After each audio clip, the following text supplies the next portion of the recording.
അപ്പോഴേ കല്യാണം കഴിഞ്ഞവരാണെന്നുണ്ടെങ്കിൽ ഞാൻ ഈ പറയുന്നത് നിങ്ങൾക്ക് നല്ല റിലേറ്റബിൾ ആയിരിക്കും. കല്യാണം കഴിയാത്തവരാണെന്നുണ്ടെങ്കിൽ നിങ്ങൾക്ക് റിലേറ്റബിൾ ആയിരിക്കില്ല. അതുകൊണ്ട് വേണമെങ്കിൽ കേൾക്കണോണ്ട് വിരോധമില്ല, അല്ലെങ്കിൽ സ്ക്രോൾ ചെയ്ത് പൊക്കോളൂ കേട്ടോ. ഞാൻ എൻ്റെ ഹസ്ബൻഡിൻ്റെ വീടും എൻ്റെ വീടും തമ്മിലൊരു 20 മിനിറ്റ് മാക്സിമം വ്യത്യാസമുള്ളൂ കേട്ടോ. എൻ്റെ അഡ്രസ്സും കാര്യങ്ങളൊന്നും ഇതുവരെ മാറ്റിയിട്ടില്ല. അപ്പോൾ എനിക്ക് വരണ ചില കൊറിയേഴ്സും കാര്യങ്ങളൊക്കെ എൻ്റെ സ്വന്തം വീട്ടിലേക്കാണ് പോവുക. അപ്പോൾ ഞാൻ ചിലപ്പോൾ എൻ്റെ വീട്ടിലേക്ക് ഹസ്ബൻഡിൻ്റെ വീട്ടിൽ നിന്ന് ചിലപ്പോൾ രാത്രി പോവും, രാത്രി അവിടെ നിൽക്കും, രാവിലെ തിരിച്ചു വരും. അല്ലെങ്കിൽ രാവിലെ ഇവിടെ നിന്ന് പോവും, വൈകിട്ട് തിരിച്ചു വരും. രാവിലെ ഇവിടെ നിന്ന് പോവും, വൈകിട്ട് തിരിച്ചു വരും, അല്ലെങ്കിൽ രാത്രി നിൽക്കും. അങ്ങനെയൊക്കെയാണ് ഞാൻ അഡ്ജസ്റ്റ് ചെയ്ത് കൊണ്ടുപോകാറ് കേട്ടോ.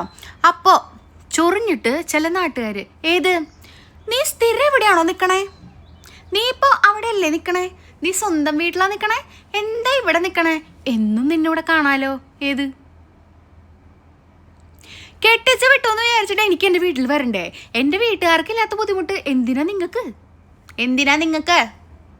നിങ്ങൾ ഇതുപോലെ കേട്ടിട്ടുണ്ടോ? ഇതിപ്പോൾ ഞാൻ 2-3 വട്ടമായി കേൾക്കണു. എന്നാൽ പിന്നെ ഇത് കേൾക്കുമ്പോൾ മറുപടി കൊടുക്കാനുള്ള നാവ് എൻ്റെ അണ്ണാക്കിൽ പിരിവെട്ടിയിരിക്കുകയായിരിക്കും. 2 ദിവസം കഴിഞ്ഞിട്ടോ അല്ലെങ്കിൽ കുറച്ച് നേരം കഴിഞ്ഞിട്ടൊക്കെ ആയിരിക്കും അവരെന്തിനാ എൻ്റെ കാര്യം അന്വേഷിക്കണേ. തിരിച്ച് നല്ല മറുപടി കൊടുക്കായിരുന്നു എന്നുള്ളത് ഞാൻ റിയലൈസ് ആവാം. ഇനി ചേച്ചി ചോദിക്കാം വാ, അപ്പം ഞാൻ തിരിച്ചു തരാം. എനിക്ക് എൻ്റെ വീട്ടിൽ വന്നൂടെ? എനിക്ക് ചിലവിന് തന്നത് നിങ്ങളൊന്നുമല്ലല്ലോ, എൻ്റെ വീട്ടുകാരല്ലേ. ഇങ്ങനെ കുറേ ക്രിമികടിയുള്ള കുറേ എണ്ണങ്ങളുണ്ട്. ഇനി എൻ്റെ അടുത്ത് ചോദിക്കാൻ വായോ, അപ്പം തരാൻ ഞാൻ മറുപടി. ഇനി നിങ്ങൾ കല്യാണം കഴിഞ്ഞിട്ടുള്ളവരാണെങ്കിൽ നിങ്ങൾക്ക് ഇതുപോലെയുള്ള കാര്യങ്ങൾ കേൾക്കേണ്ടി വന്നിട്ടുണ്ടെങ്കിൽ കമൻറ്റ് വിലോട്ടാ. അപ്പോൾ ബൈ.